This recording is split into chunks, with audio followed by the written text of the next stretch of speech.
요즘은 코로나 때문에 힘들기도 하지만 무더워서 힘들기도 합니다. 한 주간 동안 많이 고생하셨습니다. 오늘 우리 19명까지 예배가 허락이 되어서 저희들이 지금 예배를 드리고 있습니다. 오늘 제목은 하나님이 거하시는 처소가 되자라는 제목입니다. 제가 지난 두세 주 동안에 이방인 그리스도인들이 가진 특권에 대해서 말씀을 드렸죠. 이방인 그리스도인들도 유대인 그리스도인과 똑같이 아버지께 나아감을 얻게 되었다고 말씀드렸습니다. 기도할 수 있는 특권을 갖게 되었다는 것이죠. 또 하나님의 시민권을 얻게 되었고요. 더 나아가 하나님의 정식 가족으로 편입이 되었다고 말씀드렸습니다. 오늘은 또 한 가지 특권에 대해서 말씀을 드리겠습니다. 이 에베소 교인들 그리고 이방인 그리스도인들은 하나님의 거하시는 처소를 짓는데 참여할 수 있는 특권을 갖게 되었다는 말씀입니다. 사도는 하나님께서 이방인들을 구원해 주시고 그들에게 여러 가지 특권을 주신 목적은 그들 유대인 기독교인들과 함께 하나님께서 거하시는 장소, 구약에서는 성전이라고 하고 신약에서는 교회라고 하는 장소를 건축하는 일에 참여하도록 하기 위함이라고 말씀하고 있습니다. 자, 여러분, 하나님께서 이 땅에 당신께서 거하시는 처소를 세우시기 원하셨다는 사실을 알고 계시죠? 사도는 우리가 하나님의 거하시는 처소를 세우는 공사에 참여할 수 있는 특권을 받았다고 말하고 있습니다. 그런데 여러분, 처소라는 이 단어 있잖아요. 요즘 청년들한테 물어보면 처소가 뭐냐고 물어보면 빨리 대답을 못할 것입니다. 물론 국어 시간에 어느 정도는 배웠겠습니다만 처소는 고처의 바소로 이루어진 단어로서 사람이 살거나 임시로 머물러 있는 곳이라는 뜻입니다. 사람이 살거나 임시로 머물러 있는 곳. 우리 한국 기독교 전통에서도 보면요, 예배당이라고도 불렀지만 예배처소라는 말도 썼습니다. 그러므로 하나님께서 거하시는 처소란 하나님께서 사시거나 임시로 머물러 있는 장소라는 뜻입니다. 자, 그런데 여러분, 요즘 쓰는 말로는 이 처소라는 말이 무엇일까요? 가장 쉽게 와닿게 말씀드리면 빌딩입니다. 빌딩. 빌딩에 대해서 우리가 좀 부정적인 사고들을 많이 가지고 있는데, 빌딩, 여러 사람들이 함께 사는 곳이 빌딩이죠. 여러분, 빌딩 한번 생각해 보십시오. 아마 좀 앞으로 어떻게 살 것인가, 나한테 이런 것이 한 가지만 있었으면 좋겠다, 그 한 가지 소원을 얘기하라고 하면 젊은 친구들 중에서 튼실한 빌딩 하나 갖고 싶습니다, 이렇게 말할 사람들이 많습니다. 오죽했으면 조물주 위에 빌딩주라는 말이 나왔겠습니까? 그런데 참으로 놀라운 사실은요, 하나님께서도 빌딩을 좋아하신다는 거예요. 자, 끝까지 한번 들어보십시오. 하나님께서도 빌딩을 좋아하십니다. 여러분, 최초의 빌딩주가 하나님 아버지라는 사실을 생각해 보셨습니까? 하나님은 이 세상을 지으신 조물주이시기도 하시지만 이 세상에 자신이 거주하실 빌딩을 지으신 빌딩주이기도 합니다. 하나님은 영원전부터 이 세상을 창조하신 후에 이 땅에 자신이 거주하실 빌딩을 짓기를 원하셨습니다. 하나님은 이 계획을 실현시키기 위해서 여러 민족들 중에서 이스라엘 민족을 택하셨습니다. 그들을 택하시고 그들 가운데 거주하기로 결심하셨습니다. 그래서 하나님께서는 이스라엘 민족의 지도자 모세에게 하나님께서 거하실 빌딩을 지을 도면을 내려주셨습니다. 모세는 그 도면에 나온 식양대로 빌딩을 지었다고 말하고 있습니다. 자기가 독창적으로 지은 것이 아니라 하나님이 도면을 내려주셨잖아요. 그 도면대로 지은 거예요. 그리고 그 빌딩을 거룩하신 하나님께서 거하시는 빌딩이므로 성막 혹은 성전이라고 불렀던 것입니다. 홀리 빌딩이라는 거예요. 하나님은 모세에게 그 거룩한 빌딩 안에 성소와 지성소를 만들고 여러 가지 필요한 물건들을 비치하도록 명령하셨습니다. 그리고 하나님께서는 이 거룩한 빌딩인 성막을 지상의 처소로 삼고 거기에 거주하셨습니다. 이 사실을 하나님께서는 어떻게 알려주셨냐 그러면요, 성전이 완성되었을 때 그 위에 구름이 하나 떠 있었어요. 근데 그 구름은 이 하나님의 임재를 상징하는 구름이고 여기 거한다고 말이에요. 그래서 이 구름의 이름은 셰키나의 구름이라고 했잖아요. 임재의 구름이라고. 그 성막 속에, 그 성막에 하나님이 임재하신다는 것, 거주하신다는 것을 말씀하고 있는 것입니다. 그 그림, 이제 구름이요. 하나님께서는 이 거룩한 빌딩 안에 거하시면서 그를 찾아오는 사람들을 만나주셨습니다. 자, 하나님을 만나면 무슨 일이 일어날까요? 여러분, 하나님을 만나면 무슨 일이 일어날까요? 우리 인간의 가장 큰 골칫거리가 제 문제 아니에요. 제 삶을 받습니다. 여러분도 지금 오늘 교회를 찾아오셨는데 가장 근본적인 목적은 무엇이냐면 여러분이 지은 죄를 예수의 이름으로 사함받기 위해서 오신 것이에요. 이건 모든 하나님이 주신 축복 중에서 가장 근본적인 것이고 가장 중요한 축복입니다. 그래서 회개라는 것이 우리가 예배 시작할 때 회개부터 시작하잖아요. 죄 용서부터 받아야 그 다음에 어떻게 그 다음 단계로 들어가게 된다는 그런 말씀 아니겠어요? 그러나 이 빌딩은 어디까지나 임시 빌딩이었습니다. 하나님께서는 본래 이 임시 빌딩이 아닌 영원히 거주하실 빌딩을 세우실 계획을 가지고 계셨습니다. 그래서 이 빌딩은 하나님께서는 이 빌딩, 이 옛 빌딩을 업그레이드한 그런 새로운 빌딩을 만들고자 하신 것이 아니라 질적으로 완전히 새로운 빌딩을 세우기를 원하셨습니다. 그리고 이 빌딩을 세우려게 되면요, 제일 중요한, 여러분 건축 그 현장에 혹시 가보셨습니까? 건축 현장에서 가장 중요한 것이 무엇이겠습니까? 머릿돌을 어떤 돌로 만들 것이냐. 가장 튼실한 돌로, 견고한 돌로 머릿돌을 놓는 데서부터 건축이 시작되잖아요. 그러니까 하나님께서는 영원히 파손되지 않냐고, 영원히 없어지지 않는 영원히 견고한 예수 그리스도를 이 새 성전에, 교회의 머릿돌로 놓기를 원하셨던 것입니다. 그리고 이 기초돌뿐만 아니라 예수 그리스도를 또 머릿돌로 삼으시기를 원하셨습니다. 사실 우리나라 이 말에는요, 모퉁이 돌과 머릿돌이 거의 동의어로 쓰이고 있는데, 자세히 조사를 해보니까 이 모퉁이 돌은 처음에 예배당을 건축을 할 때 아래에 넣는 돌을 모퉁이 돌이라고 하고요.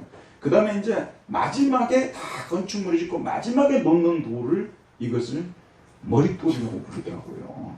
그래야 이제 건축이 완성이 되는 것이죠. 근데 예수 그리스도는 어떤 분이냐? 모퉁이 돌이었다는 말은 제일 아래에 있는 돌, 그리고 마지막에 놓는 돌, 이런 식으로 이 성전은 전적으로 예수 그리스도가 토대를 이루고 있는 성전이고 철저하게 예수 그리스도 위에 세워진 성전이라는 것을 말해주고 있는 것이죠.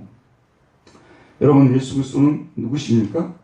하나님께서 거하시기 위해서 새로 짓는 새 성전의 기초돌이고 머릿돌입니다.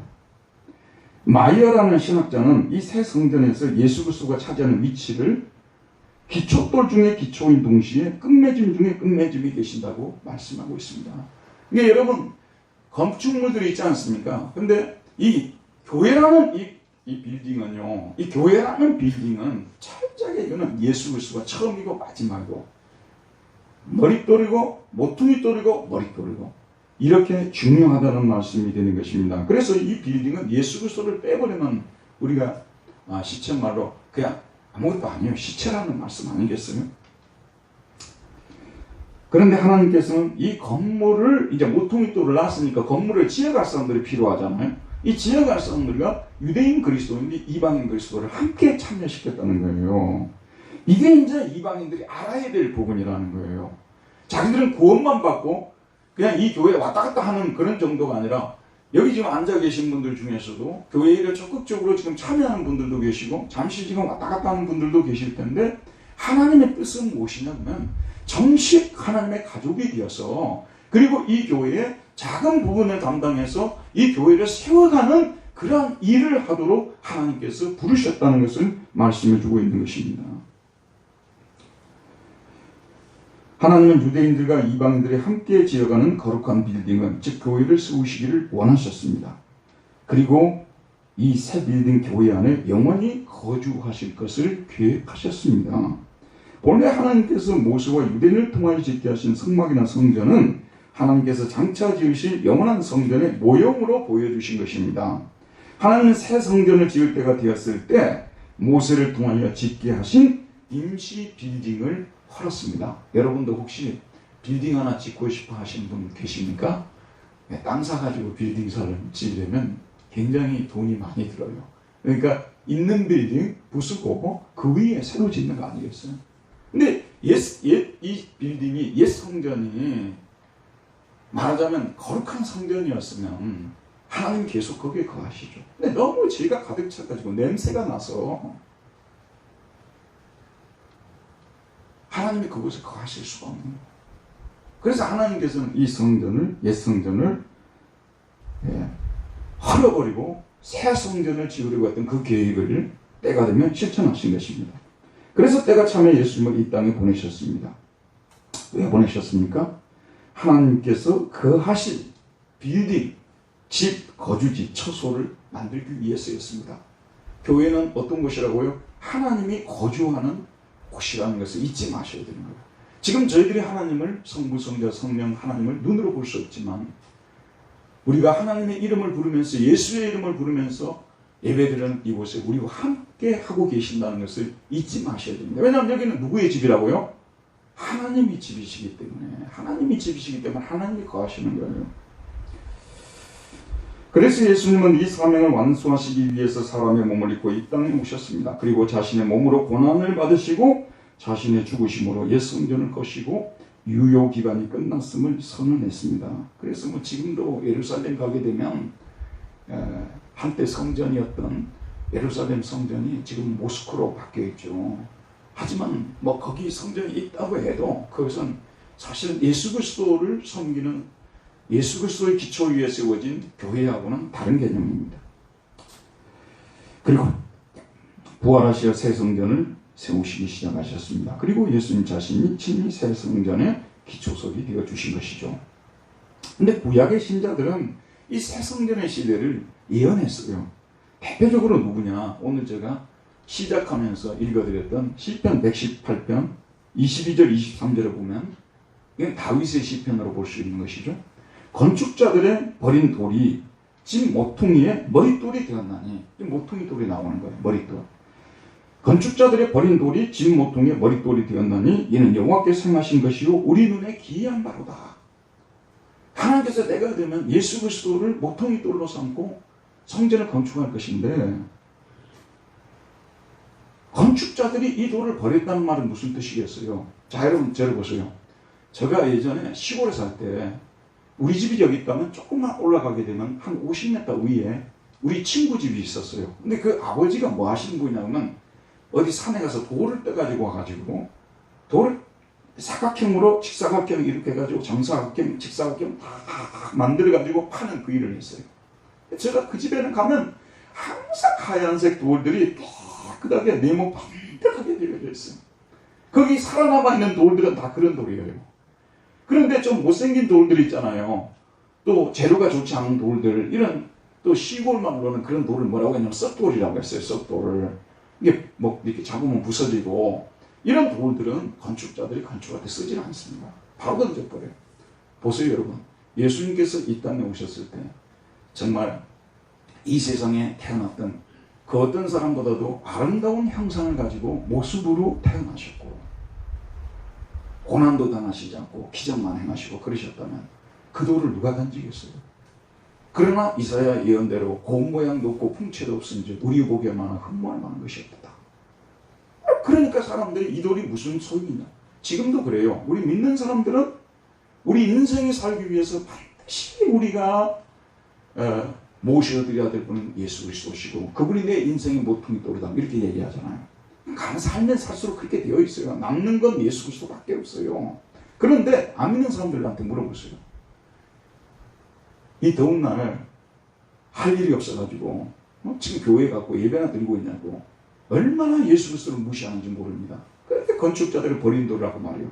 그런데 하나님께서는 이 돌을 가지고 우리를 구원하는 돌로 만드셨다고 말씀하고 있죠. 여러분 들어보세요. 다윗이 죽은 후에 기원전 8세기에 예언 활동을 했던 이사야 선지자도 이 새로운 성전 시대를 예언했습니다. 이사야 28장 16절에 보면 그러므로 주 여호와께서 이같이 이르시되 보라 내가 한 돌을, 여기도 돌이 돼요. 한 돌을 시온에 두어 기초를 삼았노니, 기초돌로 삼았다는 거죠. 이 돌이 어떤 돌이냐? 시험한 돌이라고 말씀하고 있어요. 보세요 여러분. 건축 현장에 갔는데 빌딩을 짓겠다는데 모퉁이 돌이라고 갖다 놓은 것이 형편없는 돌이면 얼마나 사람들이 시험에 들겠어요. 얼마나 시험에 들겠습니까 여러분. 그런데 잘 들어보세요.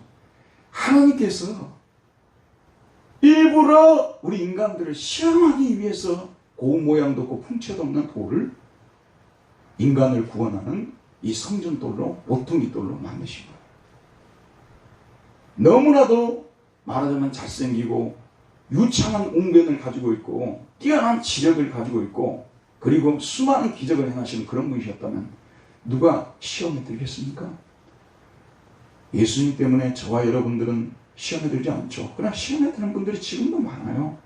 그런데 하나님은 어떤 분이시냐? 이 시험하는 돌을 딱 갖다 놓고 이 돌을 구약 성경에서 이미 예수님의 모습이 그런 모습으로 오실 것이라는 이 예언의 말씀을 주셨잖아요. 이 예언의 말씀을 믿고 이 돌을, 예수 그리스도를 나의 구주로 받아들이는 사람들에게는 이 돌이 어떤 돌이 되는가요? 귀하고 견고한 기초돌이라. 귀하고 견고한 기초돌이 되는 것이 우리 저와 여러분에게는 말할 수 없을 정도로 귀하신 분이시죠. 그리고 견고한 분이시죠. 여러분 잘 들으세요. 우리가 인생을 살아가면서 때로는 폭풍에 흔들리기도 하고 홍수에 잠기기도 하고 사고가 날 수도 있고 그래요 여러분. 그러나 우리 밑에 모퉁이들이 되어주시는 우리 예수님이 견고하시기 때문에 결코 우리가 넘어지지 않습니다. 의인은 7번 넘어지나 다시 일어선다고 말씀하고 있지 않습니까? 얼마나 우리에게 위로가 되는지 모릅니다. 우리 예수 그리스도를 믿는 자들에게는 하나님께서 말로만 아니라 진실로 우리 하나님께서는 그 사람들에게 함께 해주시고 귀하고 요긴한 모퉁이돌이 되어주신다는 말씀이 되는 것입니다. 그것을 믿는 이는 다급하게 되지 아니하리로다. 네, 여러분 예수 그리스도를 믿는 자는요 다급하게 된다는 말은 적들이 들어왔을 때 막 다급하게 쫓아가고 막 너무 큰일이 일어나고 막 다급하게 어쩔 줄 모르는 그런 상태라고 하는데 설령 우리에게 그런 일이 닥쳐도 예수 그리스도를 모퉁이돌로 취하는 사람들은 그 안에서 담대할 수 있다는 것이에요. 하나님이 지켜주시기 때문에 그렇게 다급하게 막 도망가고 그런 식으로 하지 않는다는 그런 말씀이에요. 여러분 우리 믿는 자는 믿음이 생기면 생길수록 우리는 더 많은 평화를 누리고 더 많은 기쁨을 누리게 되어 있는 것이에요. 자, 이렇게 말씀하고 있는 것이죠. 예수님은 이 구약의 예언을 성취하시기 위해서 오셨어요. 그래서 실제로 예수님은 오시면서요. 이제 새 성전의 머릿돌인데 당분간은 움직이는 성전이에요. 움직이는. 이 머릿돌이 막 돌아다니는 거예요. 공생의 3년 기간 동안에는. 하지만 이 생생전에 들어온 사람들은 오늘날 말하자면 이 교회 아니죠. 예수 그리스도 교회. 예수 교회 안으로 들어온 사람들은 이미 예수님이 공생에서 활동하던 그 기간 동안도 수많은 사람들이 제사함을 받고 병고침을 받고 귀신이 쫓겨나가고 그런 기적들을 체험하게 됐다는 말씀이 되는 거 아니겠습니까? 예수님께서 십자가에 못 박혀 돌아가실 때 성전의 휘장이 찢어지게 되는 기적이 일어나는데 이는 이제부터 옛 성전의 시대가 끝났다는 것을 말합니다. 예수님께서 부활하시는 것도 이제 본격적으로 새 성전의 시대가 도래했습니다. 그래서 누구든지 하나님을 만나려면 예루살렘 성전, 내가 독일에 있을 때 실제 그런 분 봤다니까요. 6월절 지키려고 예루살렘 표 끊어갖고 가는 분을 봤다니까. 내가 그 아주머니한테 그거 아니라고 가시지 마시라고. 그렇게 말려도 자기는 성경대로 믿겠다고 하면서 그걸 끌어가는 거예요. 그 성전은 무너졌어요. 우리하고 아무 관계 없어요. 하나님이 거주하는 성전이 아니에요. 어차피 지금은 또 모스크가 되어 있고요. 거기하고 아무 관계가 없는 것이라니까. 예수 그리스도가 우리를 위한 성전이 되어 주신 거예요. 우리는 예수 그리스도의 이름으로 하나님께 나아갈 수 있고 그를 만날 수 있다는 말씀이 드는 것이죠. 자, 사도들을 보도록 합시다. 사도들은요 정말 처음에는 자기들도 예수님을 한순간에는 건축자들이 버린 돌처럼 우리를 구해줄 줄 알고 따라다녔는데 구하기는커녕 인간이 형벌을 당할 수 있는 가장 흉악한 그 형벌을 십자가에 못 박게 어떻게 돌아갈 수 있겠느냐 하면서 심지어는 제자들조차도 배척하고 던져버렸잖아요. 어떻게 이 돌이 예수 그리스도가 우리의 희망이 될 수 있겠느냐 하면서 제자들도 도망갔잖아요. 그런데 나중에 알고 보니까 건축자들이 버린 그 돌이 진모퉁이 모퉁이 돌이라는 거, 그것을 알게 된 거 아니겠어요? 그래서 이 사도들이 그 안으로 들어와서 회개하고 예수 그리스도를 믿고 예수 그리스도 안에서 사람이 변화되어지게 되고 신령한 제사장으로 세워져 가고 이런 일들이 났어요. 그런데 사도들이 말씀을 전해보니까 어떤 사람들은 강팍해서 끝까지 그 돌을 버리고 받아들이지 않는 거예요. 모퉁이 돌로 삼지 않는 것이에요. 그래서 베드로가 뭐라고 얘기를 하냐 그러면 사람에게는 버림받아 되었으나 하나님께는 택하심을 입은 보배로운 산돌이신 예수께 나아가. 이게 돌 얘기가 더 나와요. 그럼 산돌이 영어로 뭔지 아시죠? 산돌은 영어로 리빙스톤이에요. 리빙스톤. 그 유명한 리빙스톤. 이게 산돌이에요. 예수께 나아가 너희도 산돌같이 신령한 집으로 세워지고 예수 그리스도로 말미암아 하나님이 기쁘게 받으신 신령한 제사를 드릴 거룩한 제사장이 될지니라. 예수 그리스도가 예수 성전이 바로 하나님이 거하시고 하는 성전이니까 너희들이 그 성전으로 들어가서 먼저 예수의 피로 씻음을 받고 거룩한 사람들로 변화되어져 가고 그리고 다른 사람들을 위한 거룩한 제사장의 직무를 감당하는 것, 이것이 하나님께서 우리를 향해서 바라시는 간절한 뜻이다. 이렇게 예언하고 있는 거예요. 그러면서 성경에 기록하였으되 보라 내가 택한 보배로운 모퉁이 돌을 시온에 두노니 그를 믿는 자는 부끄러움을 당하지 아니하리라 하였으니 그러므로 믿는 너에게는 보배이나. 그렇습니다. 부끄러움 당치 않아요. 제가 정말 저희 인생이 다른 사람 인생에 비해서 크게 다를 바가 얼마나 다르면 다르겠습니까만 진짜 저는 이것을 몇 번이나 경험했어요. 제가 제일 좋아하는 구절이 이사야 26장 2구절이었거든요. 청년 시절에요. 이 시온의 돌을 바라본 자는 부끄러움을 당하지 않는다. 참 부끄러움을 당할 것이라고 생각한 시간들이 많았어요. 결단을 할 때마다 주님을 쫓을 때마다 이렇게 하면 세상 사람들에게 웃음거리가 되고 조롱거리가 되고 있잖아. 그런 순간이 참 많았어요. 근데 단 한 번도 하나님께서 부끄러움을 당치 않게 하시더라고요. 신기하죠.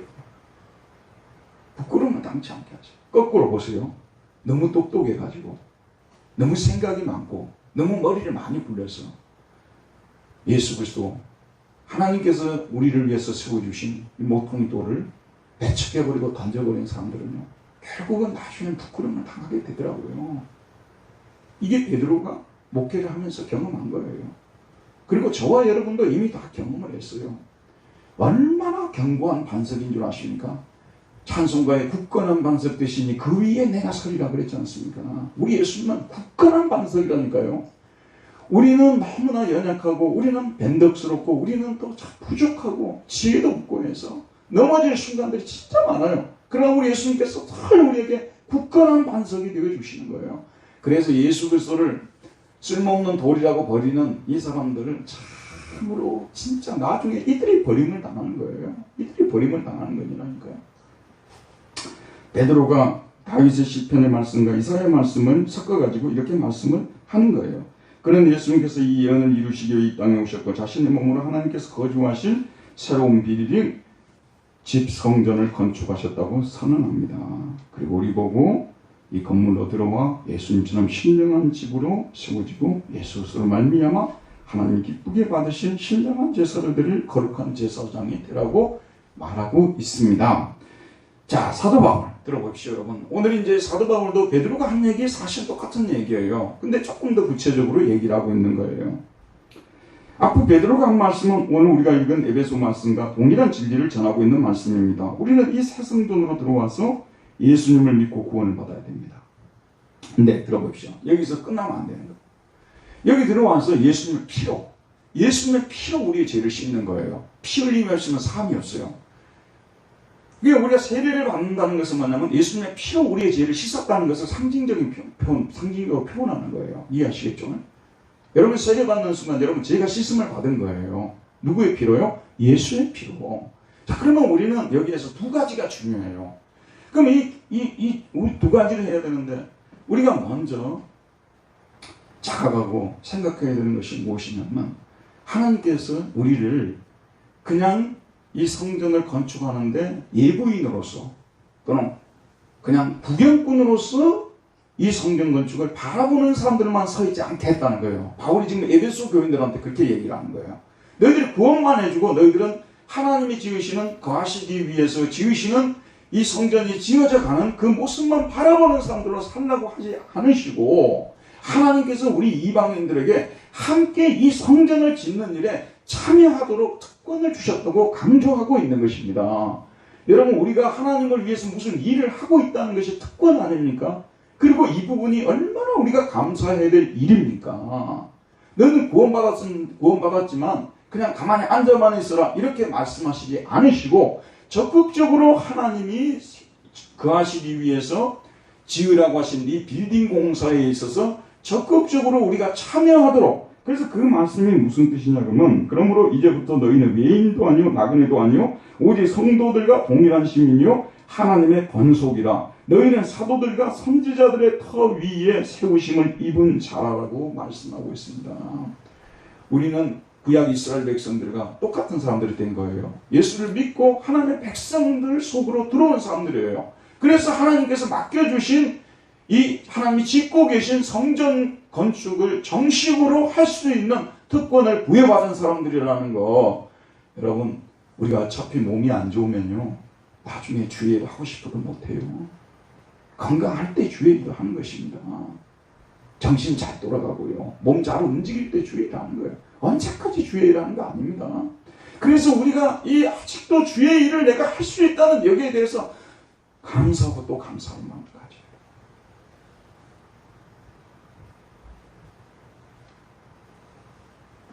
자, 그러면 이 이제 성전을 짓는 일에 우리가 하나님의 빌딩을 세우는 얘기에 참여하는데 두 가지가 중요해요. 첫 번째는 뭐냐면, 이제 터는, 우리 교회의 터는요, 이 교회 터, 혹시 여러분 우리 교회 터를 한번 알아보셨어요? 얼마나 좋은지? 우리 교회 터는 견고해요.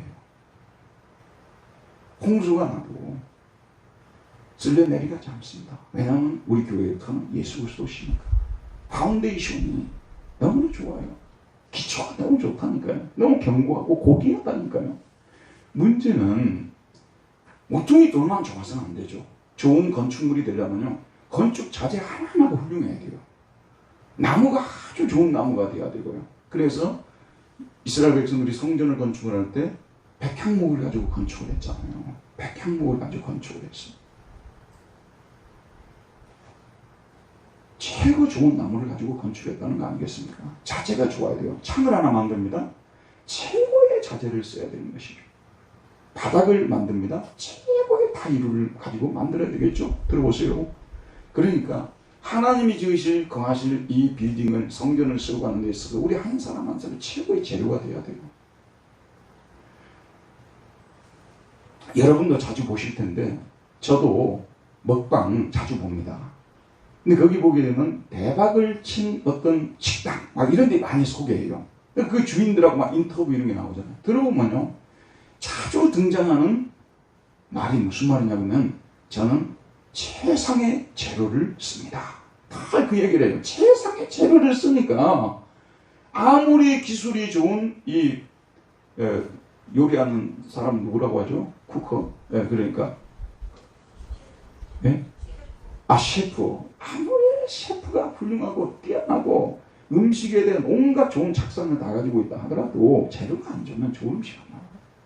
이해가죠? 재료가 좋아야 된다니까요. 이 건물, 최상의 건물이 되는 비결이 뭐겠습니까?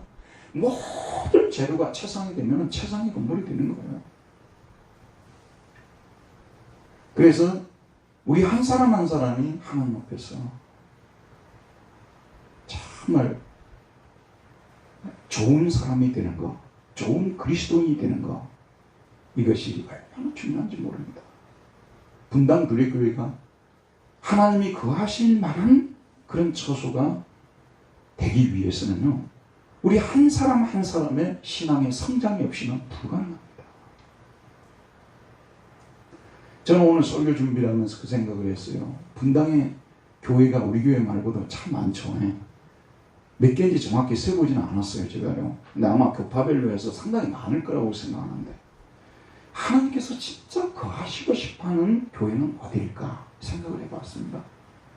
예전에 그 부모님들이 자식을 1명, 2명 놓을 때가 아니라 한 5-6명 놓을 때, 7, 8명 놓을 때, 예전에 그런 분들이 많으셨거든요. 근데 그 부모님의 마음은요, 말은 안 하지만, 자식들에게 말은 안 하지만, 내가 나중에 누구 집에 가서 살아야 되겠다, 그런 생각은 다 가지고 있어요. 그 집은 자기가 거주 환경도 좋을 뿐만 아니라 자녀들이 편안하게 해주고 그런 집이겠죠. 그리고 부모를 좋아해주고 그런 집에 거주하겠죠. 그렇죠, 여러분? 분당에 많은 교회들이 있지만 하나님께서 어느 교회에 거주하고 싶으실까 한번 생각해 봤다니까요. 저는 우리 교회가 하나님께서 거주하고 싶어 하시는 교회가 되었으면 좋겠어요. 그러기 위해서는 우리 한 사람 한 사람이 거룩한 그리스도인으로 세워져 가는 것, 신령한 집으로 세워져 가는 것이 얼마나 중요한지 모릅니다. 우리 하나님이 우리를 부르시고 교회를 만든 목적은 무엇이냐면요, 우리 한 사람 한 사람을 이 성전의 한 부분으로 삼아서 아름다운 성전을 지어가는 것인데, 그러기 위해서는 여러분 목수 있잖아요. 목수들이 건축을 할 때 돌을 가져왔습니까? 그럼 정을 가지고 쪼갭니다. 이걸 깨뜨립니다. 깎아냅니다. 그래야만은 쓰시기에 합당한 돌이 되는 거 아니겠어요? 여러분, 우리 하나님께서 정말 기뻐하시는 이 성전을 세워가기 위해서 우리 한 사람 한 사람 깎아내리는 작업을 계속 하는 거예요. 계속 이 작업을 하는 것입니다. 그래서 정말 배나가 되지 않고 고집을 부르면요, 하나님께서 상당히 고통스러운 시간들을 보내게 하시는 통해서 나의 잘못된 부분을, 성격을 깎아내리는 거예요. 왜냐하면 그게 깎여져야만이 하나님이 기뻐하시는 그런 성전을 세우는데 쓰임을 받을 수 있기 때문이죠. 그게 첫 번째예요. 그 다음 두 번째는 뭐냐면 옆에 성도들을 도와주는 일. 그게 그 신령한 제사장이라는 뜻 아니겠어요? 이제 우리가 세워져 가는데 나만 좋은 재료가 되면 안 돼요. 나만 성숙하면 안 돼요. 이 부부가 신앙생활 하잖아요. 함께 성숙해야 돼요. 한 사람만 성숙하고 한 사람은 성숙하지 않으면 안 돼요. 같이 이렇게 성숙해 가야 돼요. 참 이게 얼마나 중요한지 모릅니다. 신앙생활, 우리 분당 들교회 성도 신앙생활 한대요. 정말 어떤 사람들은 신앙이 정말 너무너무 좋아요. 근데 어떤 분들은 정말 신앙이 너무 안 좋아요. 이러면 안 돼요.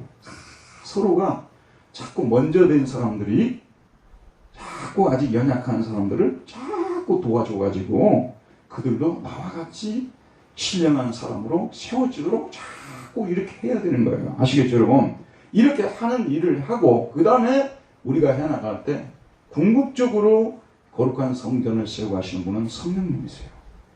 성령님께서 이 재료들을 다 이렇게 조화시키고 타일을 붙이고 천정을 또 붙이시고 창문을 다 끼워 넣으시고 아름답게 조화롭게 연합을 시키고 하는 이 일은, 빌딩다운 모습을 만들어 가시는 분은 음식에서는 셰프고 교회의 이 성전을 짓는 데서는 성령님께서 그런 일을 하시는 거예요. 그래서 우리 모두는 성령님께 참으로 순복하고 우리 자신을 내어주고 성령님께서 아름답게 지으시도록, 우리 모두가 좋은 재료가 다 됐다 하더라도요, 성령님께서 이것을 조합하지 않으면 맛이 나오질 않습니다.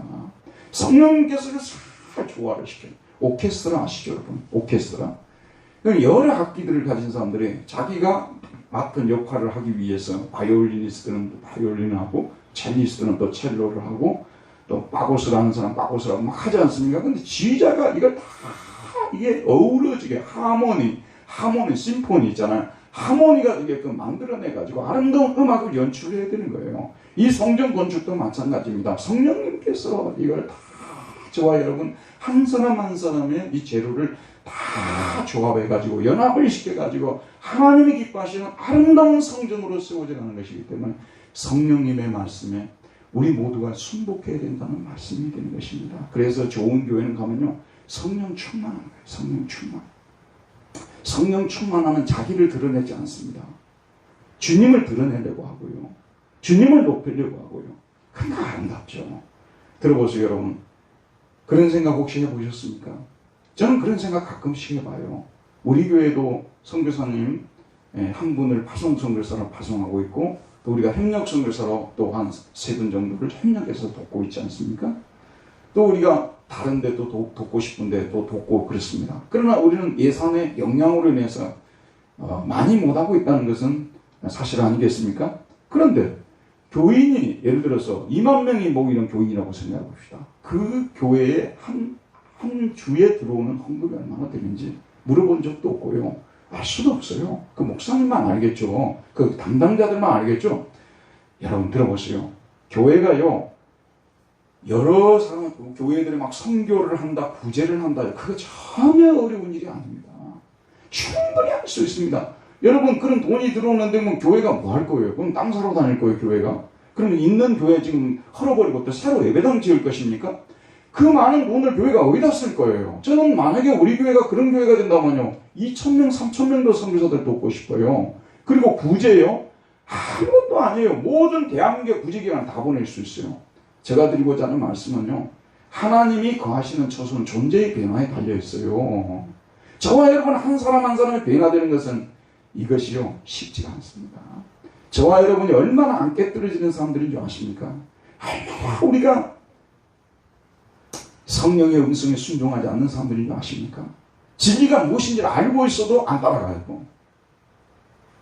왜 순종 안 하고 싶다는 거예요? 우리가 굉장히 완고한 사람들이에요. 성령께서 우리에게 그렇게 거룩을 요구하고 그렇게 만들어가겠다고 해도 끝까지 우리는 안 따라가는 거예요. 매 주일 말씀을 주시면서 이 성전을 거룩하게 만들어 가시는데 우리는 거기에 대해서 순응 안 하는 거예요. 자, 여러분 보세요. 그럼 계속 이렇게 불순종하면요, 성령께서 어느 순간에 간섭을 안 할 수가 없네요. 왜냐하면 이건 하나님의 전이기 때문에 그대로 놔두고는 이 성전이 안 세워지는 거예요. 그러니까 하나님은 더 기쁜 마음으로 여기에 거주하고 싶으시니까 하나님은 결국 작업을 하시는 것이에요. 그래서 이 성전을 거룩하게 만드는 거예요. 저의 소원이 무엇인지 압니까? 어떤 사람이 교회에 들어왔는데 우리 교회 사람들을 참 잘 살펴보겠죠. 목사는 어떻게 생겼는지, 또 설교는 잘하는지, 교인들은 예배를 잘 드리고 있는지, 지금 코로나 상황입니다만은 성도의 교제는 참 좋은지, 식사 시간에 이 사람들이 화목하게 식사를 하는지 다 살펴볼 거 아니에요? 그 사람들이 그냥 왔다 갔다 하겠습니까? 다 살펴봅니다. 그런데 그들의 입에서, 우리 입에서가 아니라 그들의 입에서 진짜 여기는 하나님의 교회 같구나, 여기는 하나님이 거주하는 곳 같구나, 이런 교회는 내가 본 적이 없다. 여러분, 우리 교회가 진짜 우리 대한민국 사회에서 정말 모범이 되고 소문이 나는 교회가 되면 이런 모습으로 소문이 나야 되는 거예요. 이런 모습으로. 다른 어떤 프로그램 만들어가지고 막 선전하고 우리 교회는 막 이런 일하고 이런 거 가지고 선전하는 시대는 지났어요. 우리 한 사람 한 사람의 변화된 모습을 보고 안 믿는 사람들의 입에서, 이방 백부장의 입에서 그런 진실로 하나님의 아들이었다고 고백이 나왔던 것처럼요, 우리 교회 성도들을 보면서 이런 교회는 21세기에 없는 교회다. 참 신실하고 좋은 사람들이다. 나는 이 교회만 오면 참 편하다. 이렇게 되어져야 되는 거예요. 이것이 바로 우리 교회가 지향해야 될 목표점이 되어야 되는 것이라고 생각합니다. 저는 개인적으로 제가 뭐 판단하는 것은 저는 하나님이 아니고 인간이기 때문에 얼마나 맞을지 모르겠어요. 또 여러분조차도 반론할 수 있을 거예요. 근데 저는 우리 교회가 이런 성도의 교제 면에 있어서 거룩한 신령한 집으로 세워져 가는 데 있어서 한 60점은 맞을 수 있는 교회이지 않느냐, 그런 생각을 스스로 해봅니다. 왜냐하면 제가 생각할 때도 우리 교회 너무 좋으시고 신실한 분들이 많기 때문에 그래요. 저는요, 어디 가서도 자랑하고 싶고 어디 가서도 정말 이 사람은 진실한 그리스도인이라고 말할 수 있는 사람들이 저희 교회 너무 많으셔서 진실로 저 마음의 고백이거든요. 그래서 저는 우리 교회가 60, 70점은 된다고 생각해요. 그러나 100점은 결코 아니고 90점은 또 아니고 80점도 아니에요. 왜냐하면 초대교회의 아름다운 모습에 비하면 우리 교회는 아직도 많이 변화되어져야 될 부분들이 있고, 우리 한 사람 한 사람이 더 많이 깨지고 더 많이 변화되어지고 더 많이 신령한 사람들로 되어져야 될 과제가 있다는 거 아니겠어요? 그래서 결론적으로 제가 말씀을 드릴게요. 우리 하나님께서 이와 같이 하나님의 성전을 세워가는데 이건 언제까지 지속이 되냐면요, 예수님 다시 오실 때까지 지속이 됩니다. 예수님이 다시 딱 오시는 날 끝나는 거예요. 그때까지 우리는 계속 being built죠. 계속 우리는 지어져 가는 교회로 가야 되는 거예요. 여러분, 모든 이 회사들이라든지 소위 말해서 자기네들이 나름대로 내세우는 그런 어떤 목표점에 도달하고 나면은요, 이제 목표 다 이뤘다 말할 수가 있어요. 교회는 그게 없어요. 우리 거룩이라는 것도 마찬가지입니다. 이 거룩의 끝점이 없다니까요. 사는 날 동안 날마다 우리는 빙빌트가 돼야 돼요. 날마다 우리는 지어져 가야 되는 거예요. 자기 혼자 못 지어져 간다니까요. 그러니까 함께 같이 지어져 가야 된다는. 저는 우리 기독교인들이요, 리얼리티를 잘 알아야 돼요. 저는 여러분 코로나 상황에서 보세요. 자주 제가 설교를 합니다만은 늘 마음속에는 뭐냐면 내가 더 기도 생활을 많이 해야 되겠다. 더 많이 엎드려야 되겠다. 결심을 하고 또 결심합니다.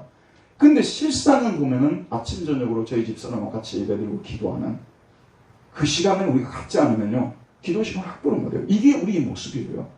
저와 여러분이 많이 다를까요?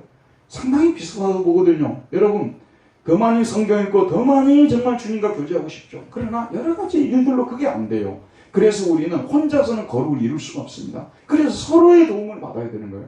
그러기 위해서는 부부가 함께 성경을 보고 기도를 하는 이것이 얼마나 중요한지 모릅니다. 100번 강조해도 지나치지 않습니다. 거짓말을 하면 안 돼요, 여러분. 나는 얼마든지 나 혼자도 잘한다. 그건 거짓말이에요. 난 안 들어봐도 알아요. 혼자 잘하지 않게끔 만들어놨어요, 하나님께서요. 그래서 우리는 서로를 위해서 기도해주고 함께 세워져 가고 연합해서 이루어져 가고 서로가 약한 성도가 있으면 막 도와주고 기도해주고 세워주고 막 이래야 되는 거예요. 그래서 모두가, 근데 우리가 기도를 하면서 항상 느끼는 게 뭐냐면요, 항상 기도를 해도 항상 아쉬움만 남아요. 그 성도가 조금 더 거룩한 성도로 세워져 갔으면 좋겠는데, 영적으로 좀 처리되었으면 좋겠는데, 좀 주님을 사랑했으면 좋겠는데, 좀 헌신했으면 좋겠는데, 끝도 없어요. 이게 매번 기도를 해도 아마 이제 우리 분당들이 그만둘 때까지 이런 기도 드릴 거예요. 여러분, 이 교회가 지상의 교회는요, 빙 빌드라니까요. 이건 세워져 가는 교회지 끝난 교회는 없어요. 완전히 거룩한 교회는 이 세상 한 군데도 없어요. 모두가 세워져 가는데, 제가 드리는 말씀은 뭐냐면, 이렇게 세워져 가려고 발버둥조차 치지 않으면 그게 교회라고 말할 수 있겠습니까? 그런 교회 하나님께서 기쁘게 거주할 수 있겠습니까? 정말 편안하게 거주할 수 있는 교회를 우리가 만들어 드려야 돼요.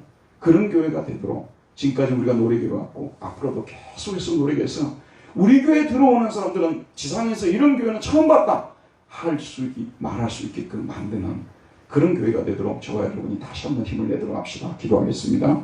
은혜로우신 하나님 아버지, 오늘도 생명의 말씀을 우리에게 주셔서 우리를 구원해 주신 것만도 감사한데, 우리 하나님께서 거룩한 하나님의 집을 건축하는 데 있어서 저희를 또한 부르시고 초청해 주시고 참여하게 해주신 것을 감사드립니다. 우리의 인생이 너무나 유한합니다. 언제 우리가 교회에 못 나올지도 모릅니다. 우리가 이 교회에 붙어있는 시간, 있어야 할 시간도 정해졌습니다. 이 시간 가운데서 하나님의 몸된 교회를 거룩한 교회로 만들기 위해서, 더 좋은 재료가 되어지기 위해서 성령에 더 순종하고 순복하고 여호와 우리 아버지 하나님 참으로 더욱더 온유한 사람들로 변화되어져서 나도 살고 다른 사람도 살릴 수 있는 주님이 가시기에 아름다운 처소를 만드는데 온 힘을 다하는 우리 모두가 되게 하여 주옵소서. 예수님의 이름으로 기도하였습니다. 아멘.